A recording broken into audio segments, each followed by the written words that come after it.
In my opinion, the best thing about plastering is the variety of things that you can do. So today, we're plasterboarding a hop system extension. These are usually fairly straightforward. This one was a bit of a nightmare, but I'll show you more on that in a minute. Now, when I say the variety, I can be plasterboarding one day, I can be skimming another day, we can be rendering. There's all different things you can do. Whereas I suppose if you're a bricklayer, you just lay bricks and that's it. So, it's the beauty of being a plasterer. Now, let me show you something. See the knife I'm using there? That's a Stanley 199. It's a fixed blade. It's the original. It's the first knife they ever come out with one little alteration.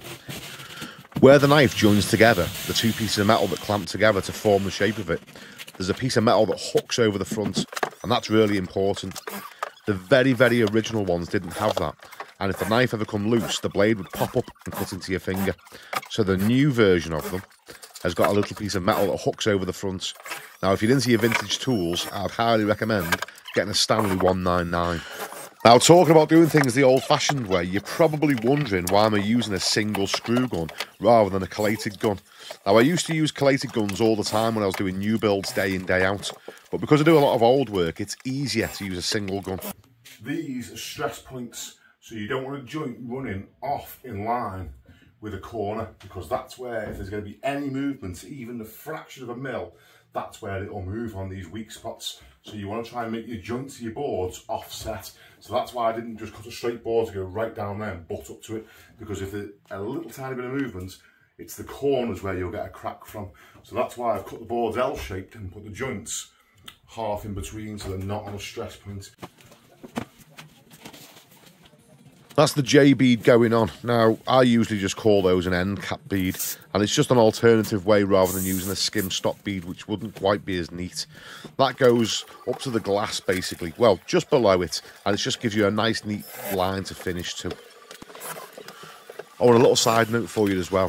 If you're ever doing one of these on a hot day, and the sun is beaming through that glass, it'll get nice and hot.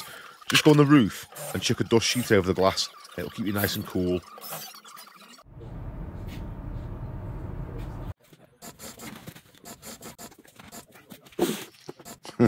Little tip for the experts: it's faster to mark the studs than what it is to unscrew screws that you've missed. Now, here's a question for you. I want your opinion. Back to the Stanley knife situation. Which do you prefer, a fixed blade or a retractable blade?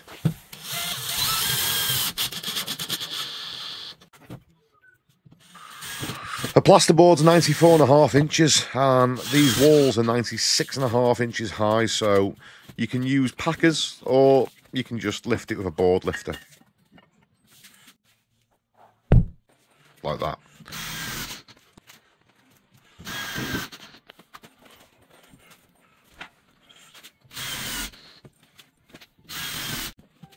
Using the same principles around the lantern, I also apply that to doors and window openings as well.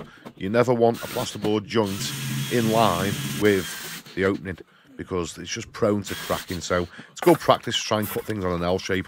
Now, yeah, granted, it takes longer and it's a pain doing it, but it's worth it. Now, that said, when I was on the building sites, when I was on price per square metre, well, peanuts per square metre, there was no L-shaped cuts, there was nothing. It was just a case of get them plasterboards on the wall as fast as humanly possible. So if it cracks in the future, who cares? If they're in £2.50 a metre, I don't care, I won't be here. But that's the mentality of building sites, that's the difference. I much prefer doing private work where you set the price rather than the builder setting the price, and that way you've got time to do a nice job. You know, you can price it so that you can spend your time and make a lovely job of it. Now, that's the only thing with these, they're only little, so we're always tight for space. So I'm going to get these boards out the way, and that's when I discover a little problem. The window is in perfectly level, right? But this frame, it comes ready-made and sits on the floor, and that's had to follow the base. So the floor is slightly out by about, I don't know, an inch. But the window's level. So what's happened is, if I follow this metal frame, because it's pre-made, it'll be out square with the window because the window's right. So what I've had to do is take it from the highest point of the frame over here and level like this straight across here to here. The same on the top. So this is the highest point here, but when we get over here it's going to be lower down. See the gap at the top of the window frame? See how the window frame is tight over here, but there's a gap at the bottom of the window frame and it's tight over there. So I'm putting the opening in perfectly square so that when the reveals go in, we'll have to pack them out a little bit. We want it all perfectly square regardless of what shape the wall is. This is the only thing that you can come up against where you can experience problems. If you're going on an existing conservatory base, if the base is at a level, it just causes a little bit of a headache. Nothing we can't get over, but it just causes a little bit of a hiccup. Regardless of the shape of the frame, these guys have made sure that the window is in right. So as long as I just follow my plastering to the window, then it'll be spot on. But if I just followed the frame and just joined up to the window, then all the margins would run out on the window and it'd look an absolute eyesore. So I'll show you how I've got around it. There's plenty of different ways of doing this, but I'll just show you the way I decided to do it today.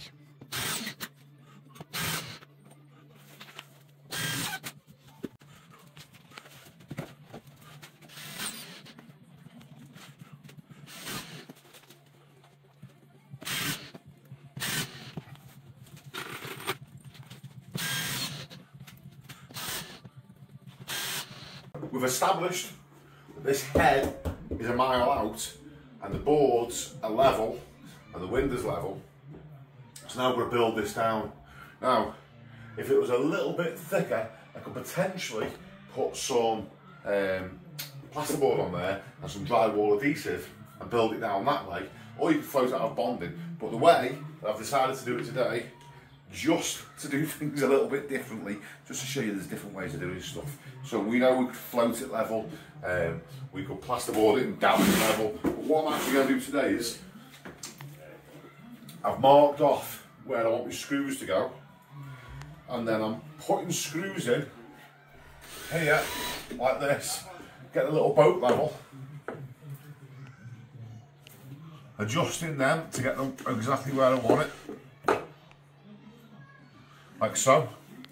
So these screws now, here, here, here, one here and one there, are perfect level with this. I'll foam the back of the head, I'll put the board up, I'll put screws in because I've marked where it is, I'll put a screw either side to hold it, and then once the foam's set, I'll be able to screw it up properly, and that way the head will be perfectly level, and these have been used as like little spaces so the board can't push in further. Okay, so see down that end, it fits flush on the timber, but here it's going to sit on the screws and it'll be like this, and then the margin on the window frame will be the same all the way along. That's the main thing, keeping this margin the same.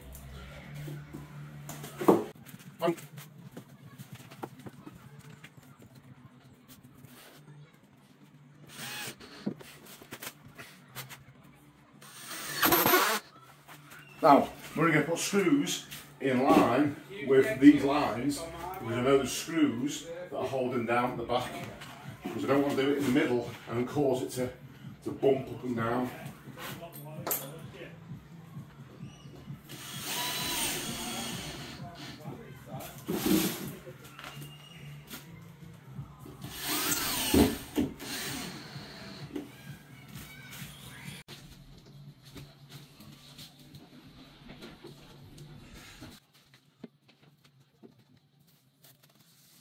Hope that's making sense. So in a nutshell, I'm using screws as adjustable spacers before the plasterboard goes on, and then I'm only putting screws through the plasterboard next to where the spacer screws are, so it doesn't change the shape of the plasterboard and pull it in.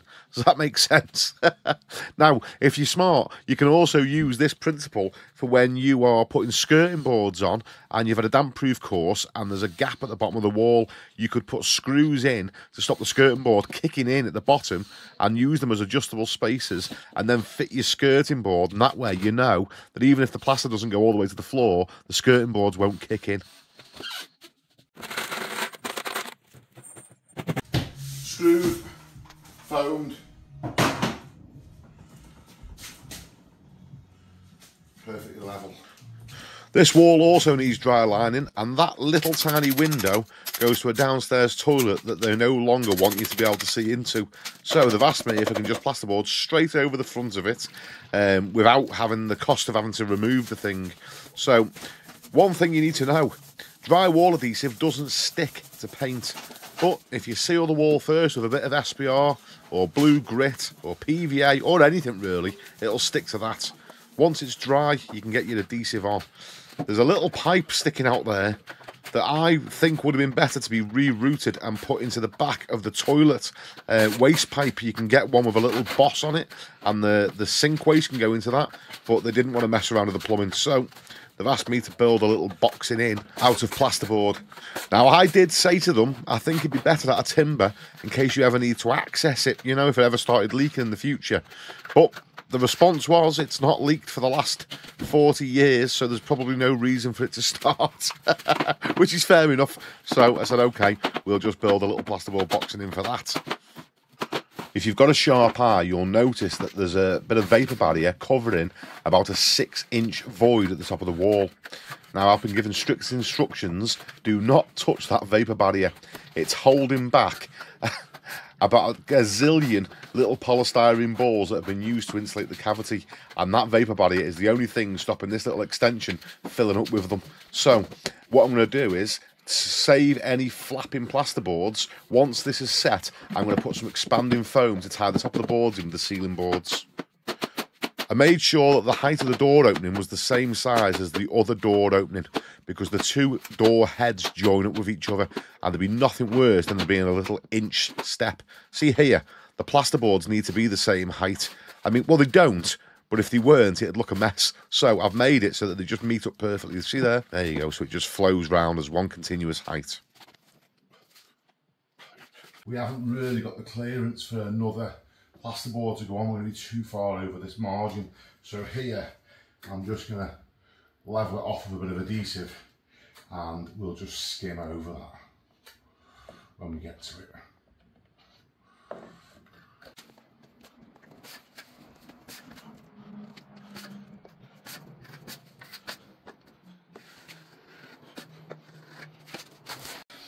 Just going to make a quick little boxing in for this. I would have liked to have seen it rerouted and somewhere else. I would have liked to have seen it done in timber maybe, but the customer wants it plastered and wants a plaster boxing in, so I'm going to make a quick boxing in, which will look like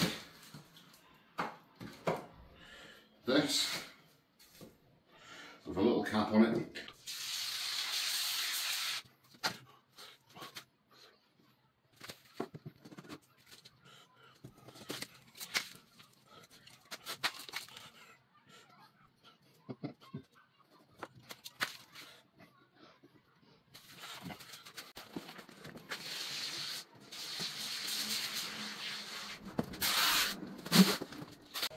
So that's it.